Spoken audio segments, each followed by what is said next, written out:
Hello and welcome to SPMIS Academy. Today we'll analyze important newspaper articles of 26th July 2024. Please note you can download the PDF version of today's newspaper analysis by clicking the link given in the comment section. This is the list of the topics that we will be covering from today's newspaper. First article is about power of states regarding mining. This topic is important from our syllabus GS paper 2 Indian polity point of view. तो इस article को समझने के लिए पहले हमें समझना होगा व्हाट इज रॉयल्टी। रॉयल्टी का डेफिनेशन कुछ ऐसा होता है, it is fee paid to owner of a product in exchange of right to use that product. अभी ये डेफिनेशन है, समझने की कोशिश करते हैं इस डेफिनेशन को with help of an example. मान लीजिए कि किसी फिल्म मेकर को कोई गाना चाहिए जो किसी इंडिपेंडेंट आर्टिस्ट ने बनाया है। ऐसे सुनते हैं कई सारे आप गाने जो पहले किसी इंडिपेंडेंट आर्टिस्ट ने बनाया, बाद में उसी गाने को डाल दिया गया किसी फिल्म में। तो वो गाने को फिल्म में इस्तेमाल करने के लिए फिल्म मेकर्स को पहले उस इंडिपेंडेंट आर्टिस्ट से राइट्स लेने होंगे, उसको यूज करने के राइट्स लेने होंगे, और वो राइट्स उनको तभी मिलेंगे जब वो आर्टिस्ट कुछ रॉयल्टी फीस चार्ज करेगा, और उसको जब रॉयल्टी फीस मिल जाएगी then that artist may allow that film makers to use that music और दैट सॉन्ग। तो movie studio suppose wants to use an existing piece of music by a specific artist in their new film, they will have to pay a royalty fees first to the artist and then they can use it. Similarly, अगर कहीं mining करना है किसी individual को या किसी company को किसी पर्टिकुलर एरिया में, फॉर एग्जांपल मान लीजिए कि एक माइनिंग एरिया है, माइनिंग लैंड है, and which belongs to this particular individual, इसका लैंड है, ये owner of this mining land, और ये माइनिंग कंपनी है जिसको यहाँ पे माइनिंग करना है इस लैंड पे। तो पहले इस माइनिंग कंपनी को इस इंडिविजुअल को देना होगा रॉयल्टी, और उसके बदले में ये इंडिविजुअल जिसकी ये माइनिंग लैंड है वो लीज राइट्स देगा, और फिर ये लीज राइट्स पाने के बाद ये माइनिंग कंपनी यहाँ पे माइनिंग स्टार्ट कर सकती है। तो इस तरीके से माइनिंग के केस में भी रॉयल्टी का कॉन्सेप्ट होता है। अब सवाल ये उठ गया कि अगर मान लीजिए ये एंटिटी इंडिविजुअल ना हो करके, कोई इंसान या कोई कंपनी ना हो करके स्टेट गवर्नमेंट है, सरकार है स्टेट गवर्नमेंट पे, और उसने किसी माइनिंग कंपनी को दिए हैं लीज राइट्स और उसके बदले में लिया है ये रॉयल्टी, और उसके बाद ये माइनिंग कंपनी यहाँ पे इस पर्टिकुलर एरिया में कर रही है माइनिंग, तो क्या उस केस में इस रॉयल्टी फीस को टैक्स कहा जाएगा कि नहीं कहा जाएगा? That was a question. ठीक है, तो दैट ये जो पूरा का पूरा आर्टिकल है इसी से संबंधित है कि क्या रॉयल्टी को टैक्स कहा जाए in case a government entity collects it. तो if a state government is the entity leasing the land to a lease holder, does this make a royalty a form of tax?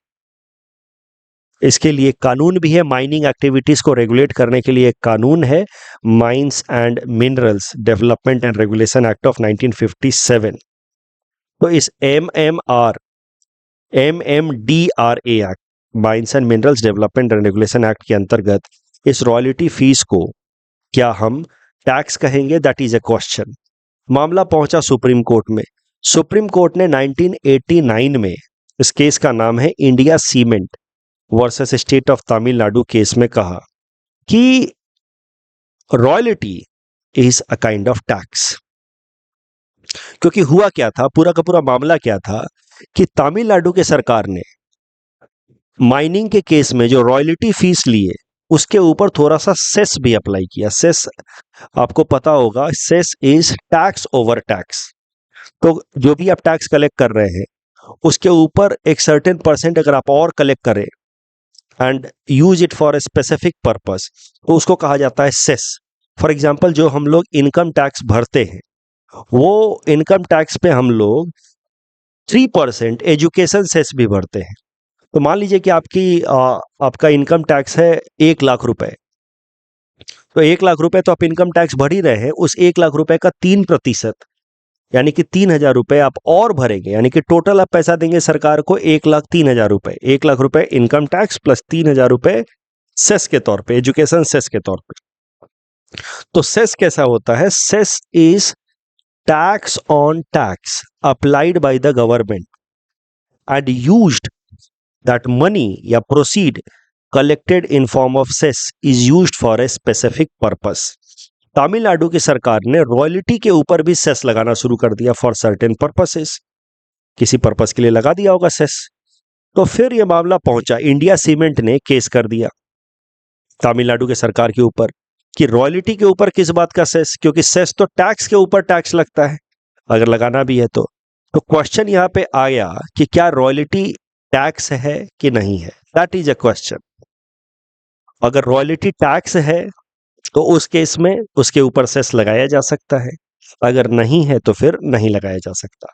Supreme court ने इस India cement वाले case में conclude किया कि royalty is a kind of tax only, that means cess can be allowed on royalty, but at the same time supreme court said कि states only have power to collect royalties but not impose tax on mining activities as per entry 54 of the union list। तो ये दोनों बात inconsistent जैसी लग रही होगी आपको सुन करके, अगर आप ध्यान से समझ रहे तो। मैं मानता हूं थोड़ा टेक्निकल है पर ध्यान से समझिए। तमिलनाडु की सरकार ने सेस लगाया रॉयल्टी के ऊपर, इंडिया सीमेंट ने केस कर दिया कि सर रॉयल्टी तो टैक्स होता नहीं है तो इसके ऊपर सेस कैसे लग रहा है। तो फिर सुप्रीम कोर्ट में मामला पहुंचा और मेन सवाल था क्या रॉयल्टी एक टैक्स है।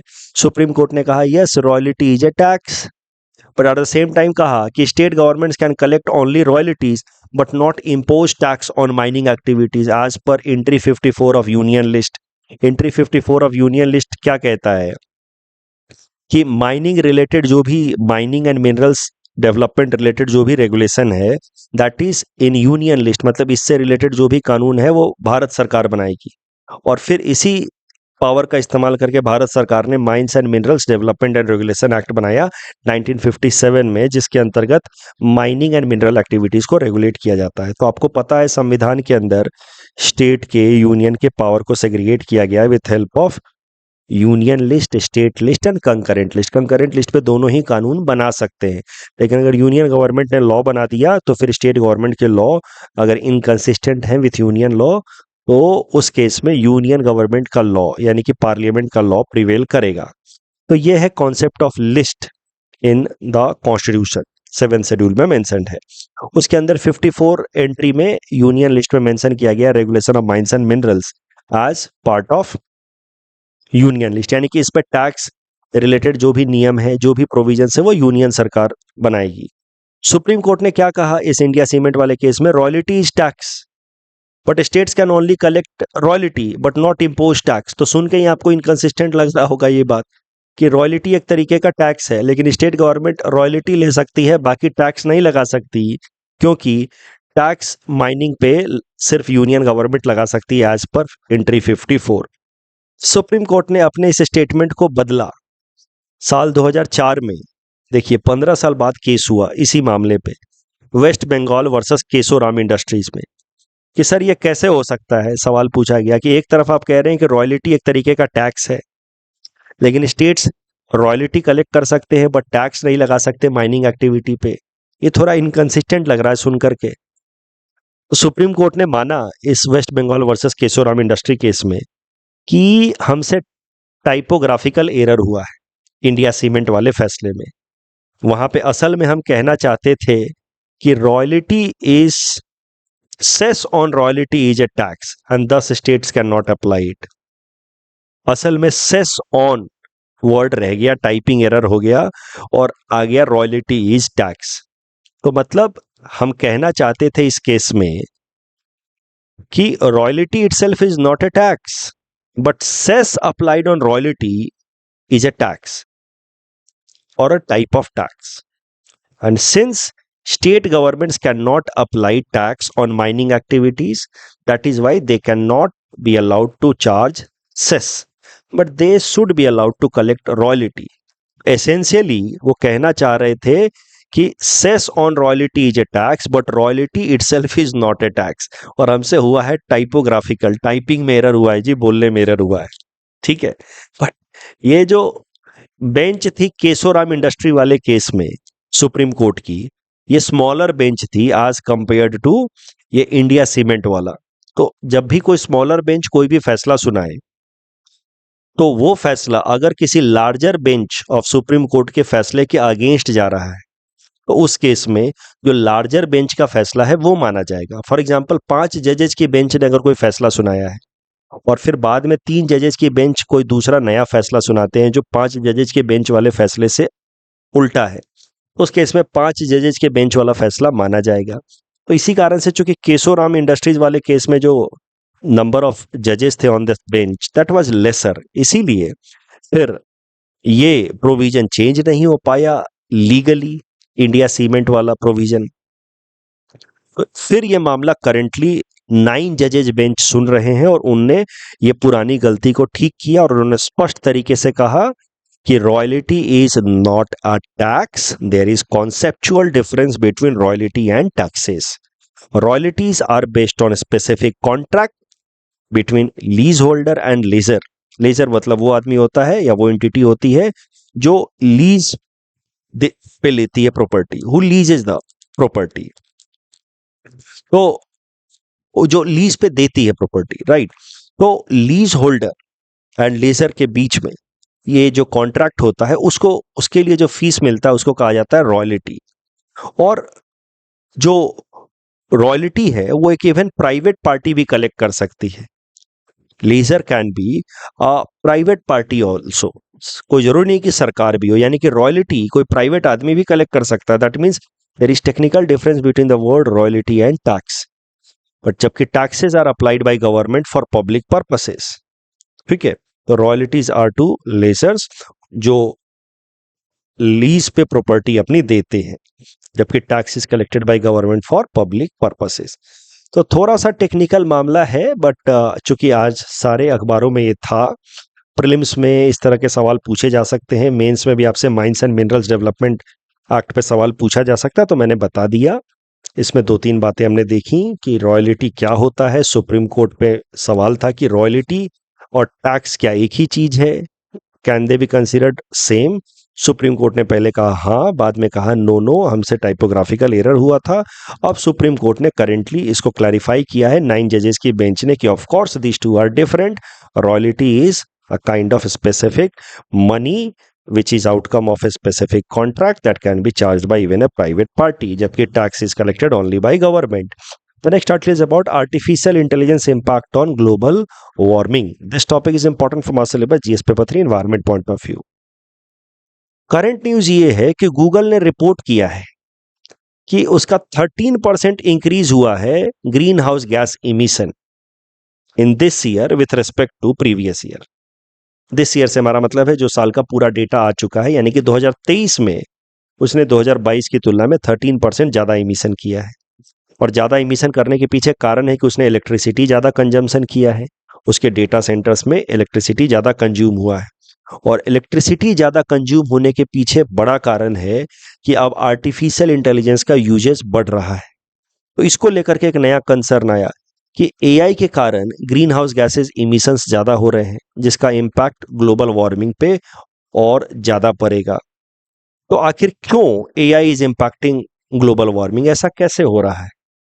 तो इसका भी जवाब दिया है गूगल ने कि अगर कोई भी आप नॉर्मल सा सर्च करते हैं एआई की मदद से, आर्टिफिशियल इंटेलिजेंस प्लेटफॉर्म पे, जैसे कि चैट जीपीटी पे आप कोई भी नॉर्मल सर्च करते हैं, तो उसमें 33% तक या 33 टाइम तक, I am so sorry, 10 to 33 times तक ज्यादा एनर्जी रिक्वायर्ड होता है as compare to the same search done on Google. जो गूगल सर्च इंजन पे आप जो सर्च करेंगे, वो सवाल अगर चैट जीपीटी पे करेंगे, उसी सवाल का जवाब आप सर्च करने की कोशिश, तो 10 to 33 टाइम्स तक ज्यादा एनर्जी रिक्वायरमेंट होता है। क्यों ज्यादा एनर्जी रिक्वायरमेंट होता है 10 to 33 टाइम्स तक?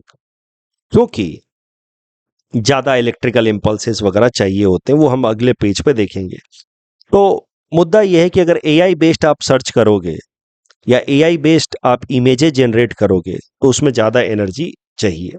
ज़्यादा एनर्जी यानी कि ज़्यादा पावर चाहिए आपको, इस कारण से ग्रीन हाउस गैस इमिशंस ज़्यादा होते हैं। तो why AI consume more energy? That is a question. Reason is, since AI model works more for as compared to a simple Google search. For the same question, ज़्यादा वो search करेगा, ज़्यादा वो electrical signal generate करेगा, वो अलग अलग cross connections correlations देखेगा और बेहतर या रिफाइंड आंसर देने की कोशिश करेगा। तो that is why AI model, since it works more, it generates more electrical signals, and that is why it requires more energy, and thus it consumes more energy, and hence इसके लिए ज़्यादा से ज़्यादा ग्रीन हाउस गैस इमिशन करना होगा। ज़्यादा power generate करने के लिए उतना कोल बर्न करना होगा, कोल बर्न करके एनर्जी प्रोड्यूस करेंगे तो ग्रीन हाउस गैस इमिशन होगा। साथ ही साथ since AI systems are using more energy तो they get heated also more, वो ज़्यादा गर्म होते हैं, इसलिए उनको कूल डाउन करने के लिए फिर एयर कंडीशनिंग सिस्टम चाहिए होता है, फ्रेश वाटर चाहिए होता है उनको कूल डाउन करने के लिए। तो जो बड़े बड़े डेटा सेंटर्स होते हैं वहाँ पे air conditioning systems, huge air conditioning systems लगाए जाते हैं, जिसमें water consumption is also very high because water is also use to cool down that data centers. तो ये कारण है कि AI का इस्तेमाल जैसे जैसे बढ़ेगा।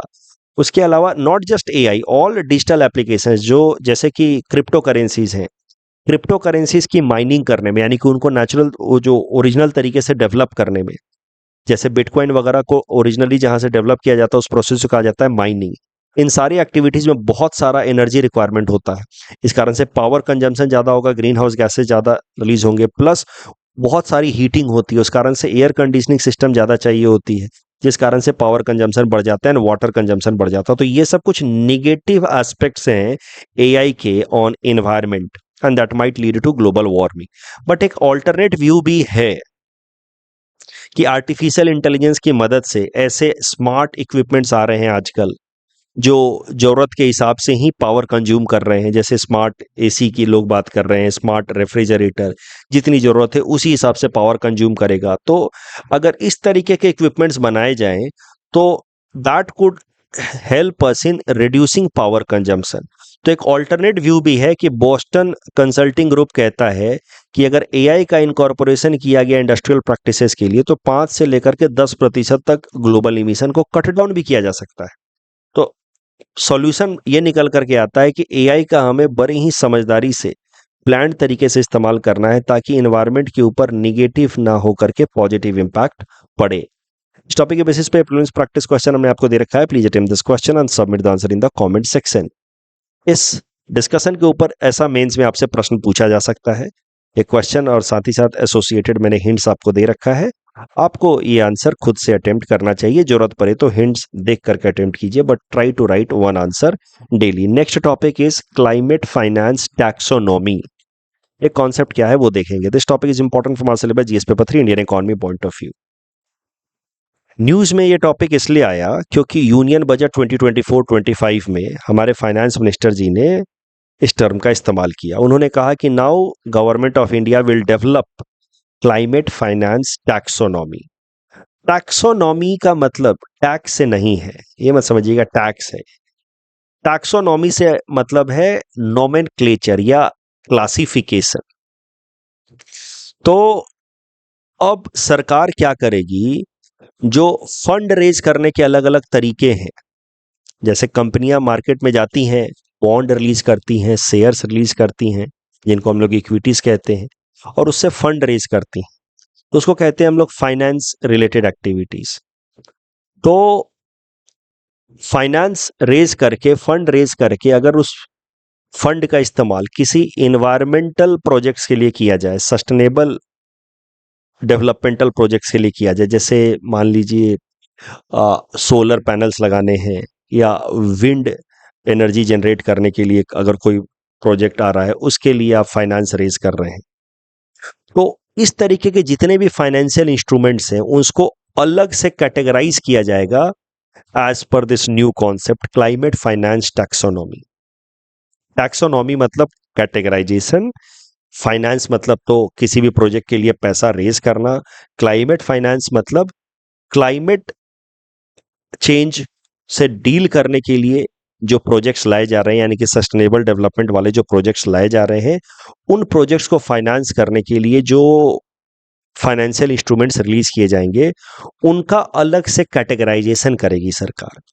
पढ़ लेते हैं अब definition. It is a system that classifies which part of the economy may be marketed as sustainable या environment friendly investment. For example, मैं मान लीजिए एक प्रोजेक्ट लगा रहा हूं जिसमें मैं प्लास्टिक के कोई इक्विपमेंट्स बना रहा हूं या प्लास्टिक पॉलीथीन बना रहा हूं मान लीजिए, तो मैं उस फैक्ट्री के लिए जाकर के मार्केट में ये तो नहीं कह सकता ना कि मेरा फैक्ट्री जो है इन्वायरमेंट फ्रेंडली फैक्ट्री है, इसमें आप पैसा मुझे दीजिए। I can not call it a climate finance, क्योंकि polythene is in general dangerous to environment. But आजकल कई सारी कंपनियां क्या कर रही हैं, बना कुछ भी रही हो, लेकिन मार्केट में अपने प्रोडक्ट को ऐसे प्रपोज या ऐसे प्रोजेक्ट करती हैं कि इन्वायरमेंट फ्रेंडली प्रोजेक्ट है, और इसके लिए जो पैसा वो रेज कर रहे हैं वो क्लाइमेट चेंज से डील करने में मदद करेगा। तो it is a kind of climate finance. इस प्रॉब्लम से निपटने के लिए कि कोई भी फैक्ट्री लगा रहे हो, जैसे पानी को जमीन से एक्सट्रैक्ट करके और वाटर बॉटल को पैकेज करके बेच रहे हैं, और जाके मार्केट में क्या बोल रहे हैं कि हमारा इन्वायरमेंट फ्रेंडली प्रोजेक्ट है, इसके लिए आप पैसा लगाइए, this will be a kind of climatic finance. तो इस तरह की हरकतें ना हो, इस कारण से सरकार अब क्लियर कट डेफिनीशन देगी कि कौन कौन से प्रोजेक्ट को सस्टेनेबल इन्वेस्टमेंट या एनवायरमेंट फ्रेंडली प्रोजेक्ट कहा जा सकता है, और उसी प्रोजेक्ट को इंप्लीमेंट करने वाली कंपनियां जब मार्केट से पैसा रेज करेंगी तो दे कैन क्लेम कि they are using this project for sustainable development, that means this is for climatic finance. तो ये क्लियर कट डेफिनीशन देगी भारत सरकार। इसी को कहा गया है क्लाइमेट फाइनेंस टैक्सोनॉमी। तो भारत सरकार ने बजट में अनाउंस किया है कि government would develop a kind of nomenclature या definition for finance associated with climate change impacts. इसी के अंतर्गत आता है, क्लाइमेट फाइनेंस टैक्सोनॉमी के अंदर आता है ग्रीन बॉन्ड्स। ग्रीन बॉन्ड्स मतलब डेट इंस्ट्रूमेंट्स, उधार लिया जा सकता है इन फाइनेंशियल इंस्ट्रूमेंट्स को रिलीज करके, एंड जो पैसा रेज किया जाएगा that will be used for environmentally sustainable projects. लेकिन कौन सा प्रोजेक्ट इन्वायरमेंटली सस्टेनेबल है, इसको लेकर के अभी कोई क्लियर कट डेफिनेशन है नहीं। तो हर एक कंपनी आजकल क्या कर रही है, मार्केट में जा रही है, जैसे एसी बनाते हो तो अब एसी में थोड़ा बहुत एआई वगैरह अप्लाई कर दिया, फिर बोलोगे कि अरे यार ये तो इन्वायरमेंट फ्रेंडली एसी है, इसके लिए जो पैसा रेज करेंगे वो इन्वायरमेंट फ्रेंडली फाइनेंस है, इसीलिए that should be known as green bond, climatic finance. तो इस तरह की हरकतें ना हो। एसी से यार देखो बहुत सारे हीट एग्जॉस्ट भी तो होता है, अर्बन हीट आइलैंड का प्रॉब्लम भी होता है। तो ये सब मिसलीडिंग चीजें ना हो, इस कारण से सरकार एक क्लियर कट सेग्रीगेशन देगी, डेफिनेशन देगी, और इसी को कहा गया क्लाइमेट फाइनेंस टैक्सोनॉमी, जिससे असल में जो एनवायरमेंट फ्रेंडली प्रोजेक्ट्स हैं उनको फंड मिले, और जो लोग ग्रीन वॉशिंग कर रहे हैं यानी कि सिर्फ नाम ले रहे हैं एनवायरमेंट फ्रेंडली होने का, उन लोगों को डेटर किया जा सके। इस तरीके का climate finance taxonomy already South Africa, Colombia, South Korea, Thailand, Singapore जैसे देश कर चुके हैं। यूरोपियन यूनियन भी ऐसा सिस्टम ला चुका है। क्लाइमेट फाइनेंस टैक्सोनॉमी से इन्वायरमेंट फ्रेंडली प्रोजेक्ट्स को फंड मिलेगा, जिससे हमारा जो नेट जीरो का गोल है बाय 2070 अंडर पंचामृत स्ट्रेटजी, उसको पूरा करने में मदद मिलेगा। Capital availability of actually sustainable projects या एनवायरमेंट फ्रेंडली प्रोजेक्ट्स को मिलेगा। ग्रीन वॉशिंग का प्रॉब्लम नहीं होगा या प्रिवेंट होगा। ग्रीन वॉशिंग कॉन्सेप्ट क्या है, वो इसी महीने के 4 या 5 जुलाई के न्यूज़पेपर एनालिसिस में मैंने आपको बताया था, इसलिए आज पूरा डिटेल में नहीं समझाया। मुद्दा यह है कि अपने प्रोजेक्ट्स को फेक तरीके से इन्वायरमेंट फ्रेंडली प्रोजेक्ट बताना, इस तरह की एक्टिविटी को कहा जाता है ग्रीन वॉशिंग। इस टॉपिक के बेसिस पे प्रीवियस प्रैक्टिस क्वेश्चन हमने आपको दे रखा है, please attend this question and submit the answer in the comment section. The next article is about higher RODTEP rates demanded by tea industry. क्या है RODTEP रेट, वो समझते हैं। इसकी मदद से एक नई स्कीम के बारे में समझ जाएंगे, RODTEP स्कीम। RODTEP स्कीम का पूरा नाम है remission of duties and taxes on exported product. अब नाम से ही आपको समझ आ रहा है कि ये वो स्कीम है जिसकी मदद से एक्सपोर्ट प्रोडक्ट्स को सपोर्ट देती है सरकार, उन पे एक्सपोर्ट ड्यूटी घटा करके। तो मैंने इकोनॉमिक सर्वे के एनालिसिस में भी बताया कि मर्चेंडाइज गुड्स में भारत का एक्सपोर्ट अभी कम है, काफी कम है as compare to services. Merchandise goods में भारत का जो शेयर है in overall export across the world that is hardly 1.7%। वहीं सर्विसेज में इट इज 4.3%। तो एक्सपोर्ट बढ़ाने के लिए कल हमने न्यूज़पेपर एनालिसिस में देखा कि ई कॉमर्स एक्सपोर्ट हब बनाया जाएगा। एक्सपोर्ट बढ़ाने के लिए मर्चेंडाइज गुड्स का भारत सरकार एक और स्कीम लेकर के आई है। ये पुराना स्कीम है वैसे तो, जिसका नाम है RODTEP, रेमिशन of duties and taxes on exported product. तो एक्सपोर्ट करोगे तो उस पर टैक्स सरकार कम लगाएगी। साल 2020 में ये स्कीम लाया गया था by removing merchandise export from India scheme, MEI scheme. MEI इस स्कीम को इसलिए हटाया गया क्योंकि इसके कई सारे प्रोविजन जो है वो WTO के रूल्स के अगेंस्ट जा रहे थे। तो MEIS के जगह पे लाया गया RODTEP scheme by ministry of commerce and industry. RODTEP scheme के अंतर्गत आपको जैसा नाम से ही समझ आ रहा है, रिमिशन ऑफ ड्यूटीज, यानी कि टैक्सेस वगैरह को घटाए जाएंगे ऑन एक्सपोर्टेड आइटम, जिससे भारत का एक्सपोर्ट दुनिया भर में बढ़े, मर्चेंडाइज गुड्स का, और ट्रेड डेफिसिट घटे। करेंटली न्यूज में इसलिए आया क्योंकि टी एसोसिएशन ने डिमांड किया भारत सरकार से कि टी के ऊपर जो एक्सपोर्ट रेमिशन दिया है भारत सरकार ने अंडर RODTEP, उस रेट को थोड़ा और बढ़ाया जाए। अभी रेट हार्डली सिर्फ 1.7% है, यानी कि जितना भी एक्सपोर्ट ड्यूटी लगना चाहिए, मान लीजिए 20% लगना चाहिए, उसमें से 1.7% कम लगेगा, यानी कि 18.3% लगेगा। टी एसोसिएशन का कहना है कि इस रिमिशन को थोड़ा और बढ़ाया जाए ताकि एक्सपोर्ट ड्यूटी कम लगे टी प्रोडक्ट्स पे, जिससे ज़्यादा टी एक्सपोर्ट हो और टी प्रोड्यूसर्स की इनकम बढ़े।